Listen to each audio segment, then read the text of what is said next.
नमस्कार दोस्तों। आज हम बात करेंगे बीपीएससी टीचिंग एग्जाम के बारे में। क्योंकि दोस्तों आने वाले समय में बीपीएससी टीआरई 4.2 आने वाला है, तो इसीलिए मैं अपनी स्ट्रेटजी बताऊंगा कि आखिर किस तरीके से मैंने बीपीएससी एग्ज़ाम को निकाला। मेरा सिलेक्शन बीपीएससी टीआरई 1.2 में हुआ था और लगभग मुझे 1.5 साल से ज़्यादा वक्त हो गया है नौकरी करते हुए। आज मैं आपके साथ एक जीएस की स्ट्रेटजी शेयर करना चाहूँगा, क्योंकि आपको पता है दोस्तों कि जीएस की बहुत महत्वपूर्ण भूमिका है अगर आप टीचर बनना चाहते हैं बिहार में तो। और मैं आपको एक चीज़ बताता हूँ कि आज के समय में आप जीएस देखते हो या करंट अफेयर्स देखते हो, वो सब कंबाइंड हो गया है। क्योंकि करंट अफेयर्स में भी कई बार जीएस पूछा जा रहा है, क्योंकि आप अगर करंट अफेयर्स के नेचर को समझने की कोशिश करेंगे तो कहीं ना कहीं आपको पता चलेगा कि करंट अफेयर्स और आपका जो सामान्य अध्ययन है वो एक दूसरे से जुड़ा हुआ है। अब मैं बताता हूँ कि मैंने कौन सी स्ट्रेटजी अपनाई थी जीएस को पढ़ने की। हम धीरे धीरे आपके पास तमाम टेक्निक के द्वारा हम चीज़ें लेकर आएंगे कि किस तरीके से मैंने तैयारी की थी। पहला वीडियो है आज मेरा इस पर कि आखिर मैंने कैसे तैयारी की थी। तो आज हम बताते हैं जीएस के बारे में, सबसे पहले आपको बताते हैं। उसके बाद धीरे धीरे हम करंट अफेयर्स और भी स्ट्रेटजी के बारे में आपको वीडियो लाकर हम देते रहेंगे। दोस्तों सबसे पहले मैं आपको बता दूं कि किसी भी एग्ज़ाम की तैयारी के पीछे उसकी स्ट्रेटजी बनाना बहुत ज़रूरी है। जैसे हम आपको बताते हैं कि अगर आप सामान्य अध्ययन की बात करें तो सामान्य अध्ययन में आप देख सकते हैं कि सिलेबस जो है बहुत वास्ट है। अगर आप प्रॉपर अगर देखने चाहेंगे तो history, geography, polity, economics, physics, chemistry, biology, मतलब हर चीज़ आपको पढ़नी होती है। साथ ही साथ करंट अफेयर्स भी आपको पढ़ना होता है। चलिए मान लीजिए करंट अफेयर्स को हम अलग से रखते हैं, ठीक है। करंट अफेयर्स का सेशन हम अलग से लेंगे कि आखिर उसको कैसे हम तैयार करें या कैसे कुछ करें।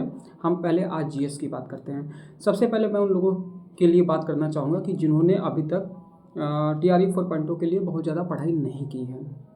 जी हाँ दोस्तों, क्योंकि ये मायने रखता है कि आपका बेस आपका बना हुआ है कि नहीं बना हुआ है। मैं आपको बताऊं कि मैंने जब पढ़ाई की थी तो उस समय मेरे पास क्या था कि मेरे पास एक किताब थी, वो थी अरिहंत की। आप ये देख रहे होंगे, इस बुक को देख रहे होंगे, अरिहंत की बुक थी। इस बुक की विशेषता क्या है दोस्तों कि अगर आप मनोहर पांडे की ये बुक है, इस बुक को पढ़ने का ये फ़ायदा मिलता है कि आपको इसमें history, geography, polity, economics, physics, chemistry, biology हर चीज़ दी हुई है। अब इससे क्या होता है, आप कहेंगे कि सर क्या इसको पढ़ने से क्या हमारा एग्ज़ाम निकलेगा? नहीं, बिल्कुल नहीं। अगर आप ये सोच रहे हैं कि मनोहर पांडे की इस बुक को पढ़कर आप बीपीएससी जैसे एग्ज़ाम के पेपर को सॉल्व कर पाएंगे, तो आप बिल्कुल गलत हैं।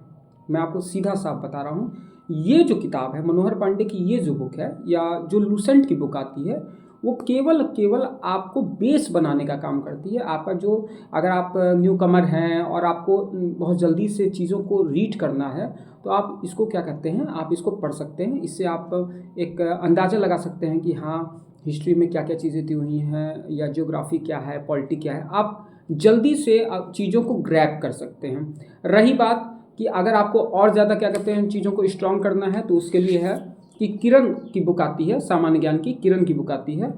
किरण वन लाइनर अप्रोच आती है। देखिए दोस्तों, यहाँ पर ये जो बुक है ये एनसीईआरटी पे बेस्ड है। यहाँ पर लिखा हुआ है कि एनसीईआरटी पे बेस्ड है, तो कहीं ना कहीं आपको जो आजकल क्वेश्चन बन रहा है वो एनसीईआरटी बेस्ड क्वेश्चन बन रहा है। और किरण ने एक काम अच्छा किया है कि आप कम समय में एनसीईआरटी के बहुत सारे फैक्ट को एक जगह उसने कर दिया है और आप उसको क्या करते हैं बहुत आसानी से अपने दिमाग में ग्रैब कर सकते हो, बार बार रिवीजन करके। दोस्तों एक चीज़ मैं बताऊं कि practice makes a man perfect.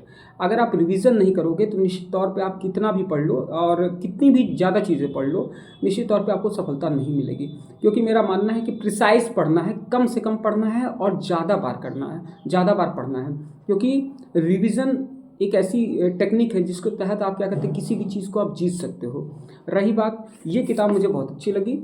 उसका कारण था कि इसमें जिस टेक्निक के द्वारा चीज़ें लिखी गई हैं वो बहुत ही बेहतरीन है। अगली जो किताब है मैं आपको दिखाना चाहूँगा कि कैसे कम समय में, क्योंकि आपके टीआरई 4.2 के एग्ज़ाम पता नहीं कब होंगे, मुझे तो नहीं मालूम है, लेकिन इन चीज़ों को पढ़ने में भी 3 से 4 महीने समय देने पड़ते हैं, मेहनत करनी पड़ती है। मैं आपको अगली बुक दिखाता हूँ। ये भी लूसेंट की बुक है। लूसेंट का आपको वस्तुनिष्ठ है, मतलब इसमें क्वेश्चंस दिए हुए हैं। अच्छा, इसको पढ़ना कैसे है आप देखेंगे। आप टॉपिक वाइज जाइए। सबसे पहले आप कोई टॉपिक उठाते हैं। जैसे मैं आपको एग्जांपल देता हूँ कि आप जाते हैं और आप मान लीजिए मुगल काल आपने उठाया, तो मुगल काल में आप जब एक तरफ से चीज़ों को शुरू करते हैं कि भाई मुगल काल कब से शुरू हुआ, क्या चीज़ें हुई, कौन कौन से शासक का कौन कौन सा टेन्योर है, उसके द्वारा चीज़ों को आप पढ़ सकते हैं। साथ ही साथ एक और चीज़ आप कर सकते हैं कि अगर आपको चूँकि दोस्तों मैंने तो कोई कोचिंग ली नहीं थी, इसलिए मैं आपको बताता हूँ कि अगर आपको लगता है कि नहीं मुझे ये चीज़ पढ़नी है, आज मुगल वंश में मुझे ये चीज़ पढ़नी है, तो आप उसके एक टॉपिक को उठाइए और उसमें जैसे मान लीजिए आपने बाबर लिया, तो बाबर को आप एक बार यूट्यूब पे आप एक वीडियो 3-4 मिनट 5 मिनट का वीडियो कोई होगा बाबर के बारे में पढ़ा हुआ, उसको आप एक बार देख लीजिए। उसको अगर आप एक बार देख लेते हैं तो उससे क्या होता है कि बहुत सारे जो पिक्चर है वो क्लियर हो जाता है। उसके बाद आप अपनी बुक को उठाइए, लूसेंट को उठाइए, आप लूसेंट से पढ़ सकते हैं। उसके बाद जैसा कि मैंने आपको बताया कि आप किरण का वन लाइनर अप्रोच को पढ़ सकते हैं। इसमें ज़्यादा वक्त नहीं लगेगा, अगर आप टॉपिक वाइज जाएंगे तो बहुत आसान है। और उसके बाद जब चीज़ें हो जाती हैं तो आप उसके बाद लूसेंट का जो वैकल्पिक क्वेश्चन है, एमसीक्यूज है, आप उसको करेंगे। निश्चित तौर पे एक बार में एक एक चीज़ें करते चले जाएंगे और निश्चित तौर पे उसके बाद क्या होगा कि आपका जो कॉन्सेप्ट है वो बहुत अच्छा बिल्ड होगा।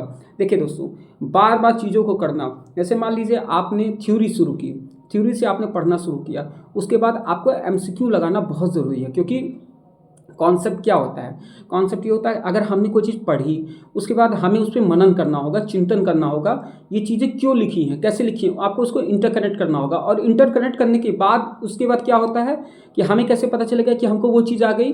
उसका सबसे अच्छा तरीका होता है कि आप एमसीक्यू के क्वेश्चन उठाएं और उसको क्या करते हैं लगाने की कोशिश करें।